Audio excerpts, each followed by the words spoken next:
Hallo und herzlich willkommen zum mittlerweile 5. Teil von Red Dead Redemption mit mir, Monty. Wir sind jetzt hier gerade noch am Lager, das ich errichtet habe, um zu speichern. Und jetzt rufen wir unser Pferdchen, um zu unserer nächsten Mission zu gelangen. So, komm es her, Schätzelein. Mal auf der Karte orientieren.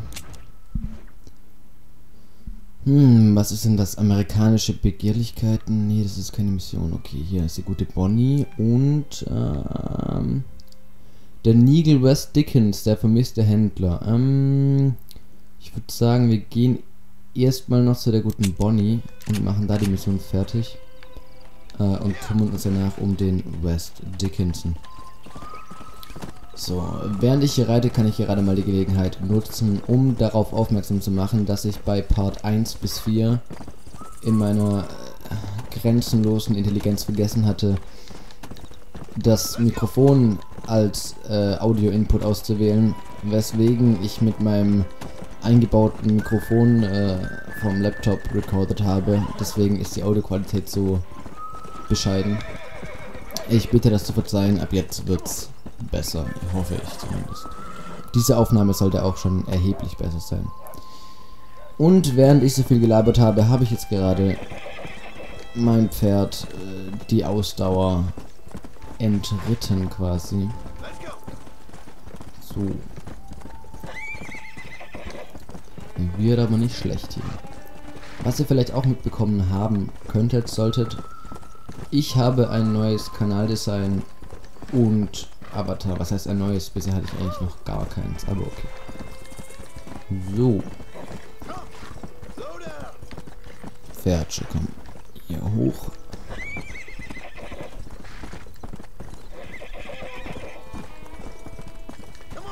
Diese Reitwege sind ja eigentlich ganz gut, um so off-topic Geschwätz abzuhämmern, aber wenn man nichts oder nur wenig off-topic zu reden hat, dann ist das schlecht. Und ich reite hier mal wieder ein Kokolores zusammen.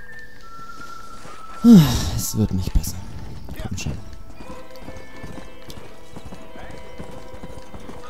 Henriette, reite schneller, bitte. Danke.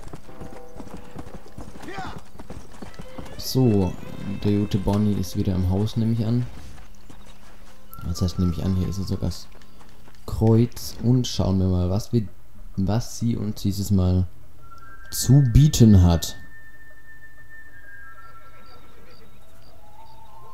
Mr. Marston, I've been hearing about your plans. Have you, Miss McFarland? Yes, from Lee Johnson, to settle here and build a life for yourself. I'm afraid those aren't my plans. See, I already have a life. Well, I had one, and I'm trying to reclaim it. Or maybe what you could say is that I had two, and I'm trying to end one of them so the other can survive. You do so love to talk in riddles, Mr. Marston. Do you do that, I wonder, as a substitute for having anything interesting to say? Probably, Miss McFarland. Oh, call me Bonnie, you fool. Call me Bonnie. Miss McFarland, I'm married. I have a son. I had a daughter, but she died. Years before that, I rode in a gang. We robbed banks, trains, held people ransom. We killed people we didn't like. Bill Williamson was in that gang. Now, if I don't capture my former brother in arms, great harm will befall my family. Now, I don't suppose any of this is very interesting to you, but I hope it explains why I wasn't so eager to talk about it. No, I do understand. I had no idea. You poor man. Even in this new country, memories don't really fade. My father was an illiterate Scot born on the boat into New York. He never saw his homeland, but to hear him talk about it, you'd imagine he only ever ate haggis and wore a kilt. And he hated the English for what they had done to his great-grandparents that he'd never met. People don't forget. Nothing gets forgiven. That's true. especially when it comes to money. And you know, even now, after all his labors, my father's debts are still terrible. I worry every day about us losing the ranch. It would kill him. My father died when I was 8 years old. His eyes were, well, let's just say he was blinded in a bar fight south of Chicago. My mother died during childbirth. She was a prostitute and he was her, well, I don't know what he was. So I was sent off to an orphanage and ran away and fell in with a gang. My word. What a difficult life you've lived. The leader of the gang taught me how to read, taught me how to see all that was good in the world. He was a great man in a way. But you killed people. Sure. And I've suffered for it. And that's the life I left, or tried to leave. Said too much, Bonnie. I'm an uneducated killer, sent here to do all I can do well. Kill a man in cold blood so that another man may do his part to cut crime in an area, and a rich man can be elected governor on the back of these promises. Civilization is a truly beautiful thing, Mr. Marston. Listen, can you help me? Well, I can try. What do you need? Money? No, nothing so complicated. I need an extra hand to take out the herd to pasture. Sure. Point me in the right direction.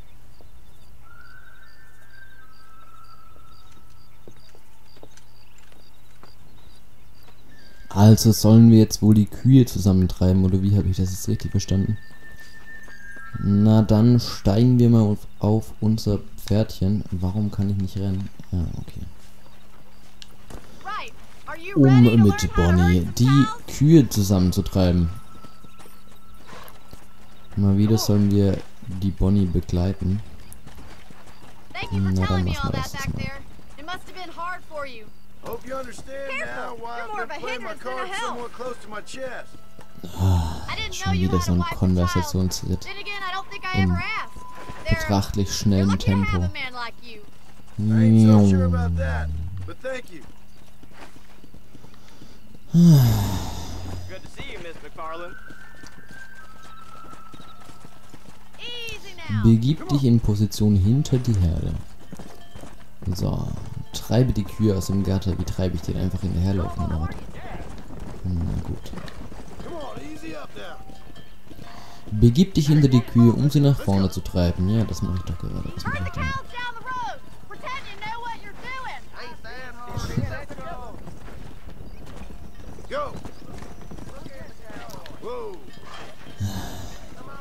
Der geborene Kuhtreiber. Pendle langsam hinter der Herde hin und her, um sie um sie anzutreiben, oder was? Na gut, treibe die Kühe auf die Weide. Was habe ich denn vor? Komm. Ich trete dir in den Arsch. Ich sag's dir. Cool. Gib Gas. Ah, je nachdem wie ich hinter denen herreite, je nachdem laufen die anscheinend. Kann ich ein bisschen schneller laufen hier?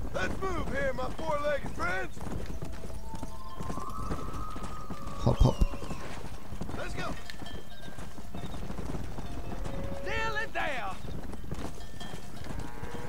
Na. Oh, tut mir leid. Komm, Schatzelein, jetzt gehst du doch mal bitte damit zu der... Dankeschön. Treibe die Kühe zur alten Eiche.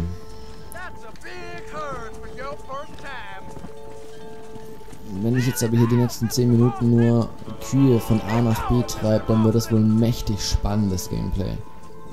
Oder Let's Play.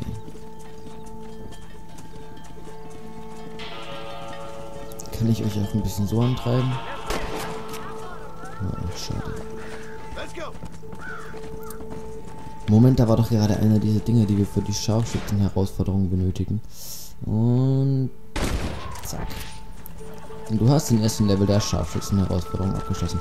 Na, was bekommen wir denn jetzt dafür? Bekommen wir das da was dafür oder nicht? Oder wie? Oder was?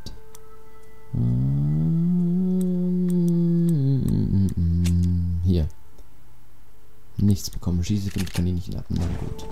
Da ist doch... Ist das nicht ein Kaninchen? Nein, das ist kein Kaninchen. Monty, Biologie. Lernen. Mehr lernen.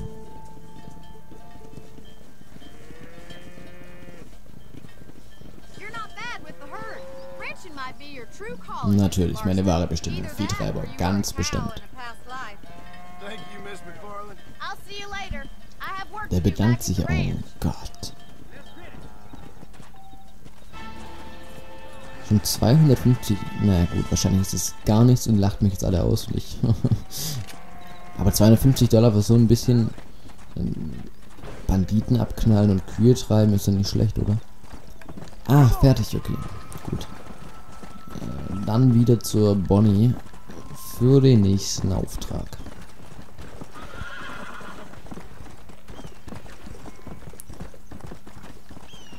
Mal schauen, was sie diesmal bereithält. Hoffentlich nicht nochmal Kühe treiben oder so, irgendwas mega Spannendes. Was hat sie denn diesmal, der gute Bonnie? Wilde Pferde, gezähmte Leidenschaften. Mir schwant Böses. Well, hello, Mr. Marston. How are you? Fine, thank you. How are you? I'm fine, thank you. Did you meet my father? John Marston, this is my father, Drew McFarland. Pleasure to meet you, Mr. Marston. Please. So, my daughter informs me that you're here on some secret mission to remove some undesirables from the county. Something like that. I'm grateful for the hospitality, sir. Well, you know, we've lived here for 30 years now. Came here from the east. The land had never been settled. For 10 years, we fought the Indians. Tough men. Then we had outlaws, and we had drought, we had smallpox, terrible winters, cholera. I buried more of my children than I raised. Sorry to hear that, sir. I've seen strong men wither and die under that unforgiving sun. That whole herds of cattle take sick and die. But I've never once doubted my life here. No, sir. When I hear about this so-called federal government sending out agents to covertly murder and control people, then I start to worry. I mean, yeah, all right, Williamson is a menace, and men like him are the plague. But isn't a government agent a worse menace? And all that symbolizes, I mean. You may be right, sir. Well, you're a brave man. You're always going to be welcome here. But you tell your friends out east that we don't want to live like that out here. Sneaking around and spying and secret missions. It's preposterous. Trust me, sir. I agree with you. Good. Good. Well, we won't insult you any further. Come on, Bonnie, we got things to do. Mr. Marston, do you want to join us? It's Daddy's favorite pastime. Apart from political discourse, that is. What is? Breaking in horses. Ja, ich hab's I geahnt. hear you're a pretty decent rider. For a city dweller, that is.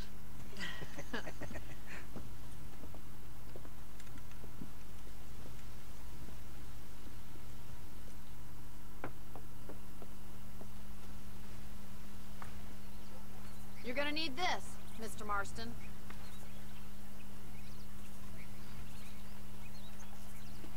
Right, now you got some rope on your belt. Let's see if we So, can't wrangle jetzt mache ich hier trotzdem mal einen Stopp, denn wir haben unsere obligatorische Viertelstunde schon wieder fast erreicht. Aus diesem Grunde sage ich Tschüss, Adieu und bis zum nächsten Mal. Euer Monty, ciao.